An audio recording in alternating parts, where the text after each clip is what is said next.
Hola, soy Javier Noel, doctor en Ciencia de la Educación y naturópata, y en este audio vamos a estar trabajando sobre recomendaciones para crear tus propias recetas, modificar recetas que consigas en internet de manera saludable, que además se adapte a tu realidad desde una visión de nutrición y salud holística y natural. Por un lado, recordemos que cuando hablamos de lo holístico, nos referimos a concebir el tema de la alimentación y la salud desde las múltiples dimensiones que están asociadas. Cuando nos referimos a las múltiples dimensiones, recordemos que hablamos de dimensión fisiológica, en la cual es importante evaluar cómo está tu cuerpo, si tienes alguna situación de salud particular, bien sea una problemática crónica o un problema coyuntural de un momento determinado. Eso nos va a determinar primeramente qué es lo que necesitamos. Pero aparte de eso también cuáles son los requerimientos nutricionales.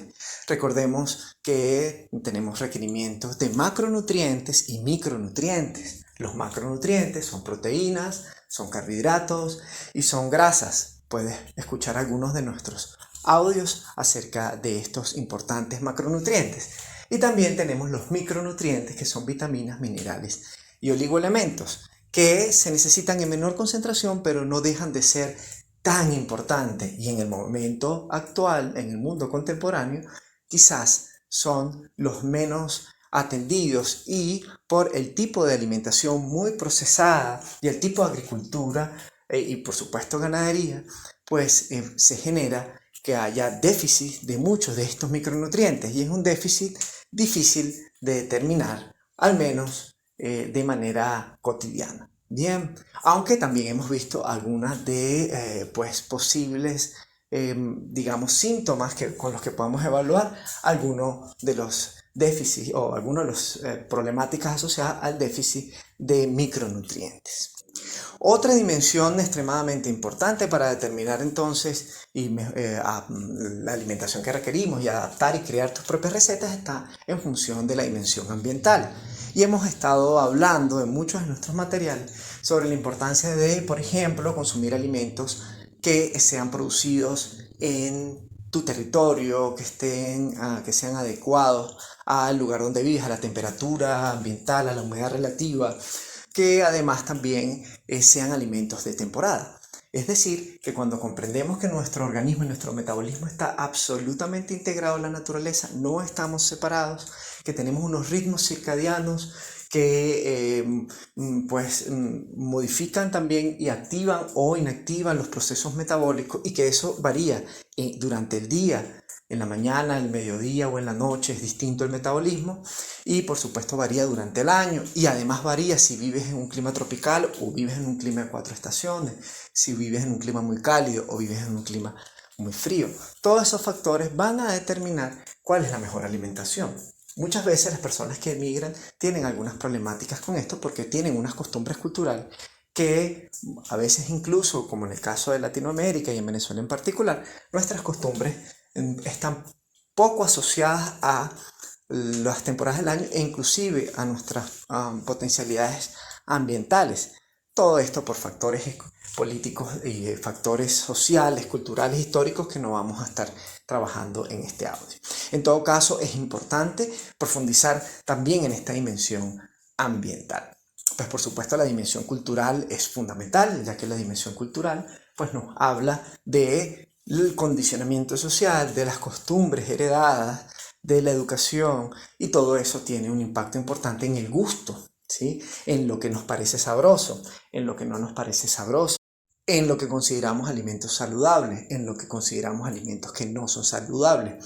Todo eso no necesariamente está conectado con el cuerpo físico y no necesariamente está conectado con el cuerpo ambiental. De hecho, lo que evaluamos es que en la mayoría de los casos, por factores y fenómenos sociales, muchas veces las costumbres culturales no están asociadas a los aspectos realmente que necesita el organismo, y eso es una de las bases del problema de salud social, los problemas de salud colectiva, los problemas de la salud de las sociedades, ¿sí? Desde un punto de vista epidemiológico, es decir, que los patrones de consumo y el estilo de vida en el cual nos hemos acostumbrado y hemos sido educados no nos garantizan necesariamente, y en la mayoría de los casos, no nos garantiza salud, ni nos garantiza una vida armónica con el ambiente, todo lo cual pues genera un desequilibrio en nuestro cuerpo, que es nuestro territorio, y eso efectivamente genera enfermedad y no ayuda a tener una buena calidad de vida, y además genera mucha dependencia económica,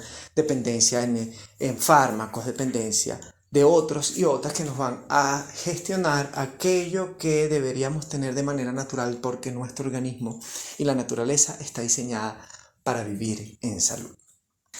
Esas son las que consideramos las principales dimensiones, aunque no son las únicas, porque también, por ejemplo, está la dimensión económica, es decir, dependiendo de los recursos económicos que dispones como persona, como familia, como sociedad, pues evidentemente hay acceso a un tipo de alimentos u otros.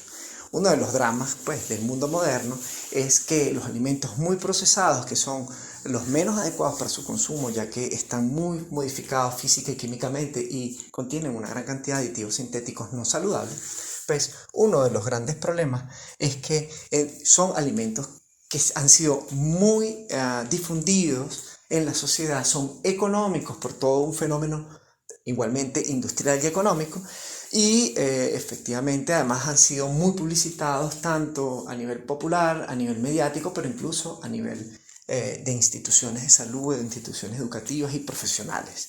Bien, por lo tanto, todo esto que lo dice la Organización Panamericana de la Salud en su informe, que pueden revisar en el informe sobre alimentos y bebidas procesadas y ultraprocesadas en América Latina, pues nos plantea esta problemática. Por lo tanto, ha aumentado el número o los datos y estadísticas y porcentajes de personas que sufren de enfermedades crónicas no transmisibles, que en definitiva en el mundo moderno son las principales causas de morbilidad y mortalidad, es decir, de enfermedad y de muerte. Inclusive se calcula, según la Organización Mundial de la Salud, que el 75% de las muertes prematuras están asociadas a enfermedades crónicas.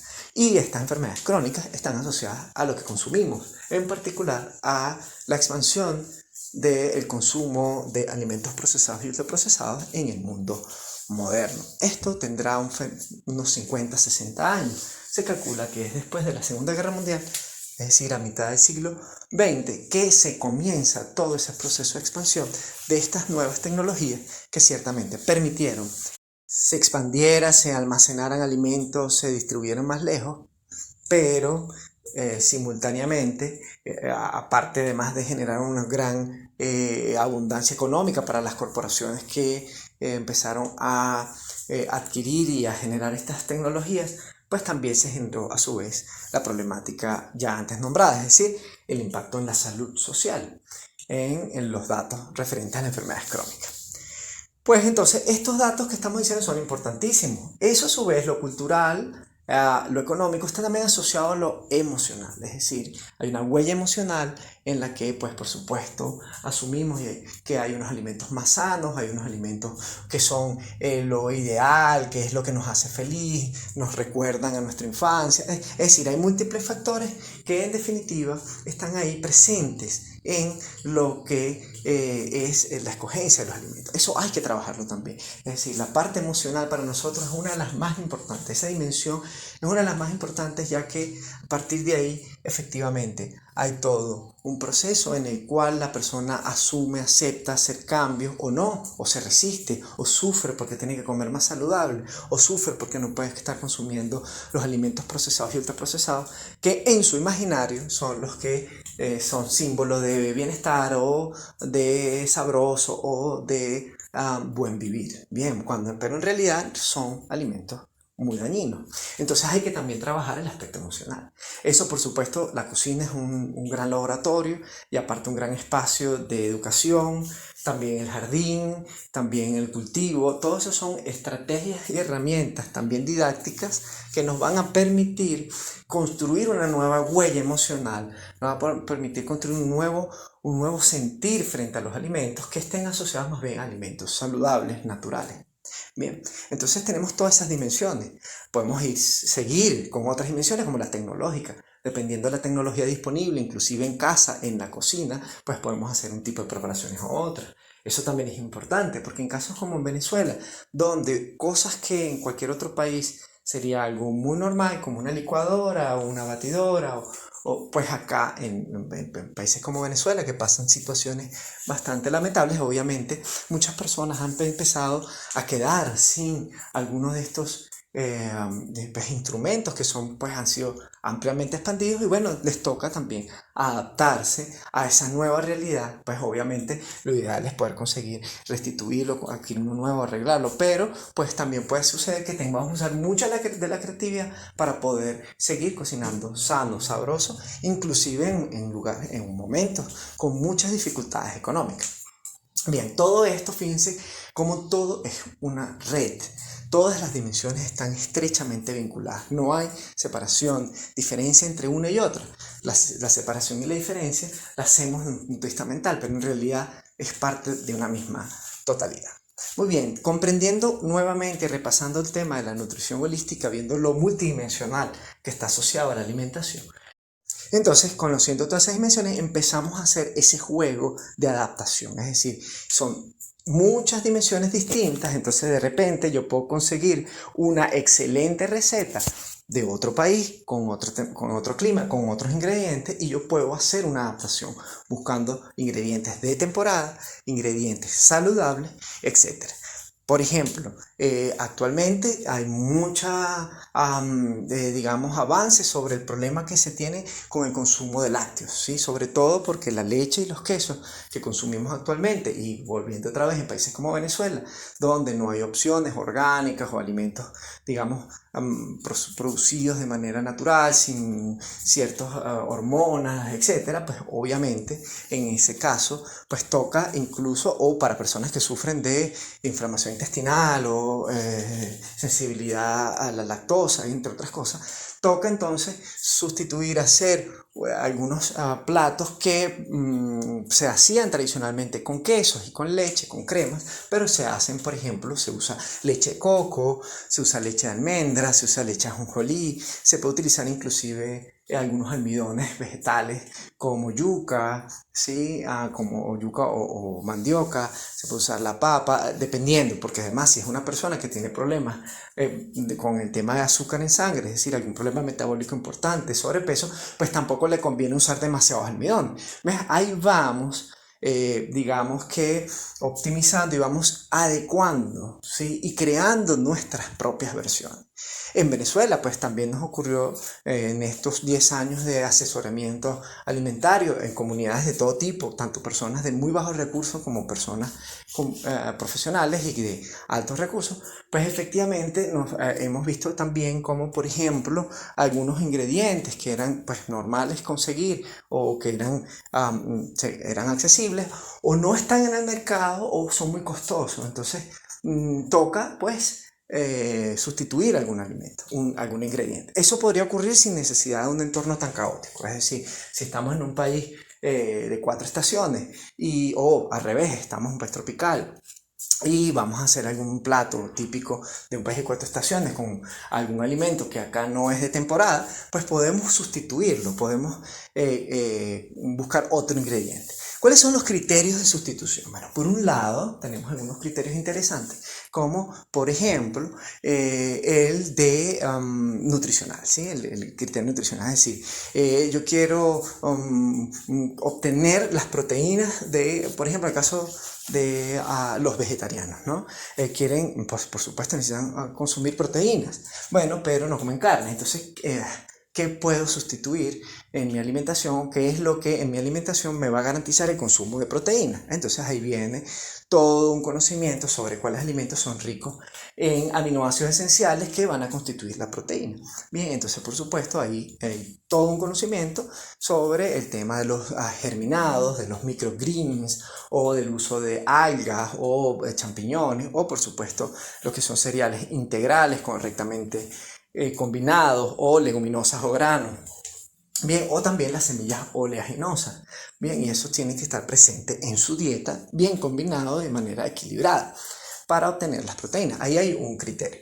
Por ejemplo, en Venezuela también es típico el plato que llaman pabellón criollo. El pabellón criollo tiene carne, que le llaman carne mechada, que es una carne que ha sido pues, preparada de una manera determinada, como unas fibras, como unas hebras, ¿sí? Es un corte especial de carne. Eso va acompañado con arroz, con frijol negro o caraota, que también aquí se le llama caraota, con plátano frito, llamado tajada, ¿sí? Que obviamente además es un plato con muy malas combinaciones, por ejemplo. Pero bueno, hay personas que desde el punto de vista como vegetarianos sustituyen la carne mechada por una preparación a base de, por ejemplo, la cáscara o concha del plátano, ¿sí?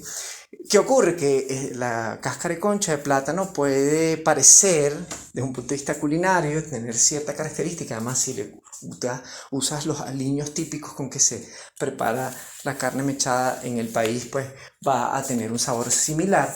Pero en realidad no es proteico, sino que es mucha fibra, tiene algo de almidón y tiene otras propiedades. Por lo tanto, aunque desde un punto de vista de la culinaria es un alimento que nos beneficia, en tanto parece algo en el cual estamos acostumbrados, pero en el sistema que yo escogí, pues yo no decidí por cuestiones éticas, morales o de salud no consumir carne y es completamente válido, pues entonces tengo que saber que si yo coloco esa carne o consumo entre comillas, carne mechada de cáscara de plátano, ahí no estoy obteniendo proteína.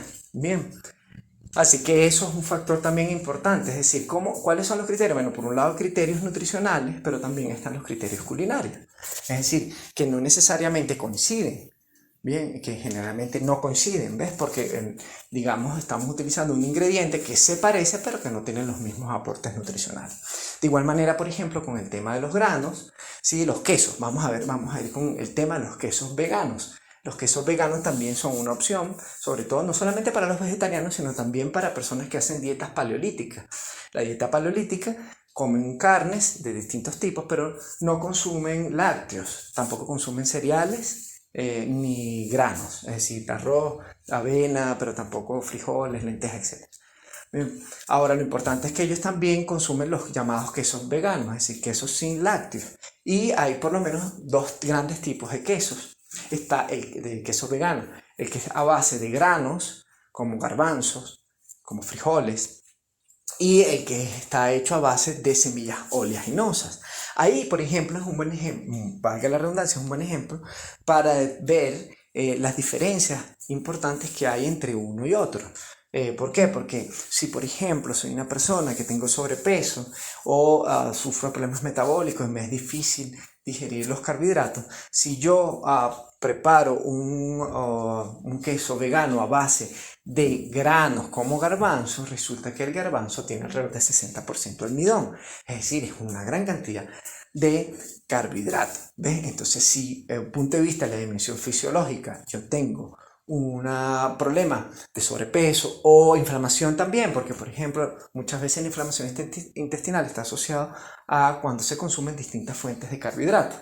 Entonces, si yo voy a hacer el queso vegano de garbanzo, que además tienen algunos componentes inflamatorios, en la cual yo podría ser sensible, pero aparte de eso tengo también, voy a consumir eso acompañado de algún otro alimento rico en almidón, como por ejemplo un pan integral o por ejemplo un pan de batata o casabe. Resulta que estoy combinando dos fuentes de almidón. Eso va a generar que se me suba mucho azúcar en sangre, lo cual no es conveniente porque tengo un problema metabólico. O también puede generar inflamación, lo cual no es conveniente porque, bueno, en definitiva, cuando combino varias fuentes de carbohidratos en grandes proporciones, además carbohidratos muy cocidos, ¿sí? Porque cuando hacemos un queso vegano, eso está, bueno, aunque hay varias formas de hacerlo, cocido, otros que son menos cocidos, otros crudos, pero en todo caso es mucha fuente de almidón, eso va a impactar también en azúcar en sangre. Y si además soy un paciente que tiene hiperinsulinismo, tiene problemas de asimilación de carbohidratos y de azúcares, pues tampoco es conveniente. En cambio, ahí sería mejor un queso vegano basado, por ejemplo, en semillas oleaginosas, porque las semillas oleaginosas son ricos en grasa. En vez de tener 60% de carbohidratos, vas a conseguir un 60% de grasas saludables. Entonces, a lo mejor es mucho más conveniente para una persona que tenga un problema metabólico con el tema de azúcar y carbohidratos, consumir quesos veganos a base de semillas oleaginosas. Ahí hay unos importantes criterios que hay que considerar para que tú puedas adaptar en función de tu realidad. Bien, por eso hay veces que uno sigue a alguien en Instagram, o a un maestro, o a alguien a una línea vegetariano, paleo, no sé qué, pero resulta que eso no le sirve a todo el mundo, me sirve a mí porque de repente mi cuerpo, mis dimensiones son más o menos el perfil que le es beneficioso ser vegetariano o le es beneficioso una dieta paleo. Y esas características no son solamente físicas, son mentales, son emocionales, son ambientales, son económicas. ¿Bien? Entonces cuando uno evalúa todo eso, uno entonces empieza a adaptar en función de mi realidad, que es única. Ninguna realidad, ninguna persona es igual a la otra, siempre son diferentes. Bien, entonces ahí tenemos, fíjense que con estos ejemplos interesantes podemos ver cuáles criterios podemos utilizar en función de la visión de la nutrición holística y de la salud natural, cuáles criterios vamos a utilizar para sustituir y crear nuestras propias recetas.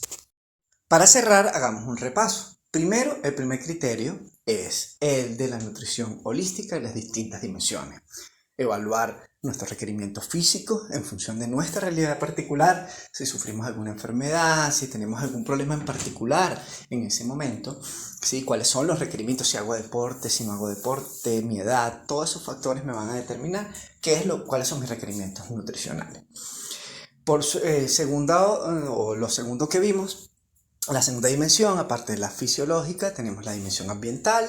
Tienen que ser alimentos de temporada, que sean los más propicios en función de la época del año. Inclusive las preparaciones, los tipos de nutrientes no son los mismos si es el desayuno o la cena. Eso también es importante en función de la crononutrición, que es otro de los elementos que siempre trabajamos.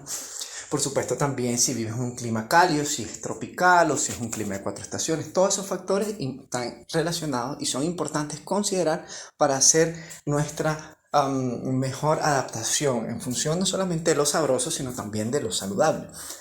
Pues por supuesto eso también implica que los alimentos sean lo más natural posible, orgánicos, que si vas a consumir alimentos de origen animal, que sean alimentos o de animales que hayan sido tratados adecuadamente, sin el uso de antibióticos y hormonas, que se hayan alimentado con lo que le corresponde por su diseño biológico, entre otros factores que podremos incorporarlo dentro de la dimensión ambiental. Tenemos también una dimensión cultural y es importante también hacer comida que se parezca a nosotros, ¿sí? Que esos cambios, si nosotros queremos impulsar además cambios en nuestra comunidad, en nuestra familia, en nuestro entorno, no puedo colocarles cosas demasiado distintas a lo que somos. Obviamente, con todo el fenómeno de un mundo cada vez más interconectado, pues somos más abiertos a comer comidas de otros lados del mundo, pero eso no significa que todo el mundo esté igual de abierto.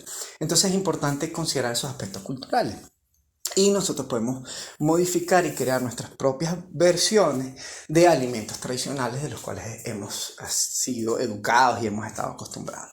Bien, entonces tenemos también esa dimensión cultural importantísima. Tenemos la dimensión también emocional, ¿sí? Y ahí entonces hay todo un trabajo emocional que hay que crear una nueva huella emocional para adaptar y consumir los alimentos, digamos, que nos hagan felices. Y si nos hacen felices los alimentos que nos dañen, pues podemos transformar eso.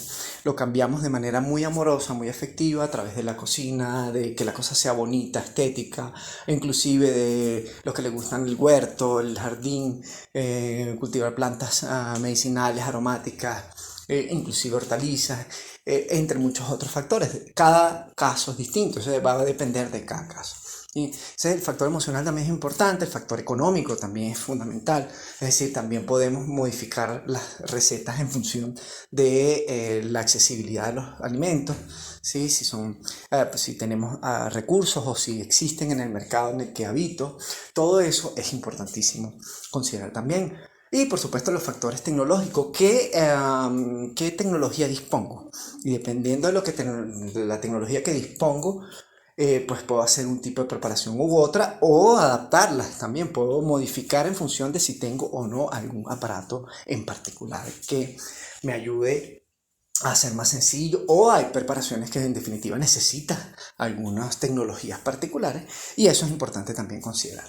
En función de todo eso vamos adaptando, ¿sí? Desde dos aspectos también, hablamos de las dimensiones, pero ahora vamos a hablar de dos aspectos. Por un lado nutricional, que tiene que ver con esa dimensión fisiológica, cuáles son nuestros requerimientos nutricionales, saber que muchos sustitutos de ingredientes en algunos platos no significa que tienen los mismos nutrientes. Eso es muy importante considerarlo para evitar que haya déficit de nutrientes. Y bueno, por supuesto, otro aspecto fundamental dentro de lo nutricional es que si yo escogí o por decisión moral, ética, por ejemplo, el vegetarianismo, o por cuestiones de salud, estoy haciendo una dieta tipo paleo o keto o vegetariana o mediterránea, pues efectivamente hay unos elementos nutricionales con la escogencia de algún tipo de alimento sobre otro.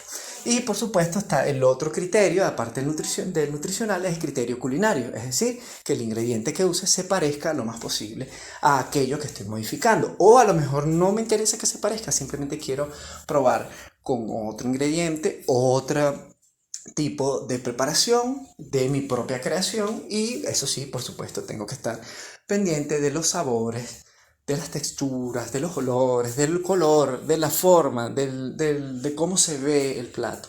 Todos esos son factores también que estamos trabajando constantemente en nuestra cocina intuitiva. Finalmente, fíjense, todo lo que necesitamos para que la intuición fluya. La intuición fluye, no es meramente solo pura, no es nada más un mero hecho de inspiración. Por supuesto, la inspiración es fundamental, pero detrás de esa inspiración hay un gran conocimiento. Hay, por supuesto, mucho entrenamiento, hay, por supuesto, mucha formación, mucha investigación. Cuando ya tenemos todo esto, que lo hemos descrito en estas dimensiones y en estas áreas, pues efectivamente vamos a tener nuestra posibilidad, mejor dicho, vamos a tener más posibilidad de que nuestra intuición fluya, ¿sí? Y otra cosa fundamental para la intuición, aparte de todo lo que acabamos de decir, y el conocimiento y la costumbre, por ejemplo, nosotros siempre mandamos mapear el territorio, es decir, ahora estoy cambiando de hábito y quiero nuevos alimentos más sanos, ¿dónde los puedo adquirir donde yo vivo? ¿No? Y eso puede ser vía internet, vía web o físico, ¿no? Entonces voy mapeando, todo eso va a ir generando maña, pero aparte tengo que también reaprender a cómo almacenar los alimentos, cómo prepararlos, cómo guardarlos, cómo lavarlos, ¿sí? Todo un proceso de creación y de investigación que nunca acaba, y es hermoso y es maravilloso. Y eso a su vez tiene que estar acompañado de algo fundamental, que es la actitud, que es el aspecto emocional.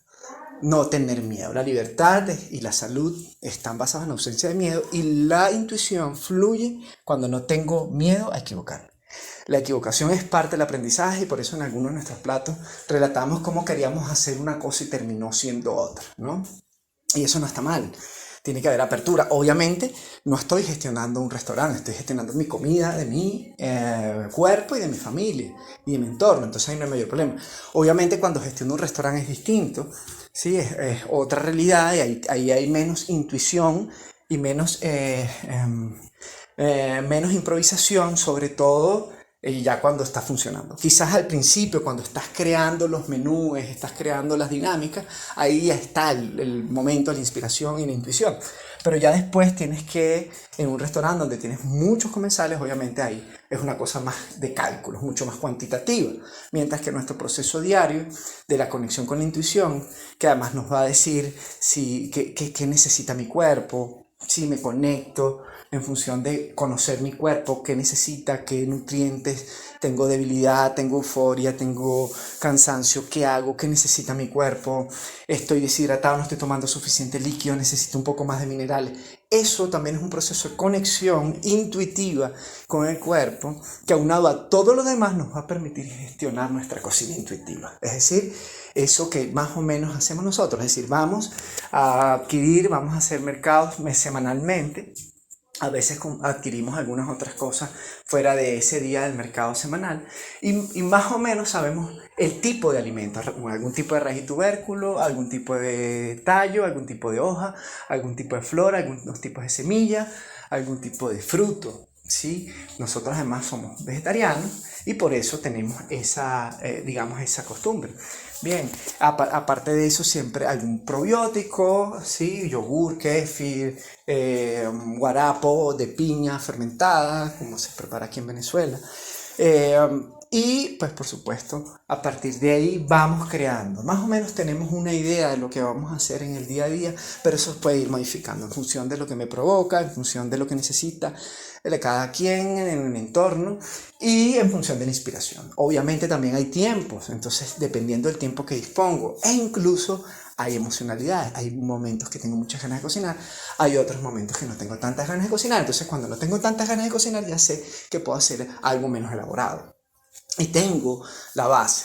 ¿Sí? Y si me falta un ingrediente, o lo adquiero o lo adapto con lo que tengo. Uno de los ejercicios más hermosos es adaptar con lo que tengo, es decir, vamos a ver, con lo que tenemos en la cocina, ¿qué cocinamos? Eso es nuestro día a día en la cocina intuitiva. En función de lo que esté ahí, de lo que ya ha sido adquirido, comprado o cosechado, en función de eso vamos a crear.